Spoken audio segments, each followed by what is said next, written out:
Praise the lord. ఈరోజు ఒక సామెత నేర్చుకుందామా? సామెతల గ్రంథం 11వ అధ్యాయం 19వ వచనం. యథార్థమైన నీతి జీవదాయకము, దుష్ట క్రియలు విడవక చేయవాడు తన మరణమునకే చేయును.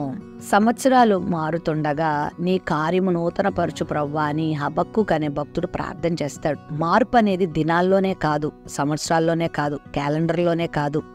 మార్పు అనేది మన ప్రవర్తనలో కూడా కనబడాలి. దుష్టక్రియలు విడువక చేసేవారు మరణమునకే దారి పడతారంట, మరణమునకే చేరతారట.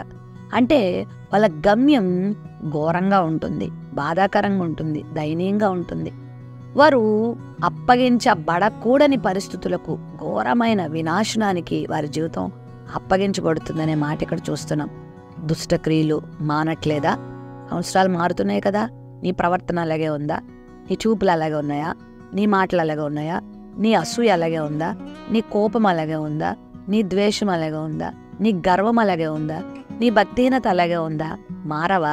ఇప్పటికైనా మారడానికి దేవుడు నీకు అవకాశం ఇచ్చాడు. తమ్ముడు, చెల్లి, అన్న, అక్క, మారుదామా? దుష్టక్రియలు వదిలిపెడతావా? దేవునికి నచ్చనివి, సమాజానికి కీడు చేసేవి, నీ జీవితానికి కీడు చేసేవి, సమాజానికి కీడు చేసేవి, కుటుంబాన్ని పాడు చేసేవి, ఇదిగో దేవుని నామానికి మహిమ తేనవి, దేవునికి దుఃఖం కలిగించే కార్యాలు మాంటావా? ఇంకా నీ జీవితంలో ఉన్నటువంటి ధూమపానం మానేవా? మద్యపానం మానేవా? వ్యభిచార జీవితాన్ని మానేవా? దుష్ట సాంగత్యం మానేవా? అవి వెళ్ళివి గనక నువ్వు మానకపోతే ఇవి నీకెంతో నష్టాన్ని కలిగిస్తాయి, నీకెంతో బాధను కలిగిస్తాయి. దేవుడు సంవత్సరాలను మార్పు చేస్తున్నాడు కదా, నీ జీవితాన్ని కూడా మార్చుకో. ఇకనైనా నీ బ్రతుకును ప్రభు చేతిలో పెట్టుకొని నీ హృదయాన్ని మార్చుకో.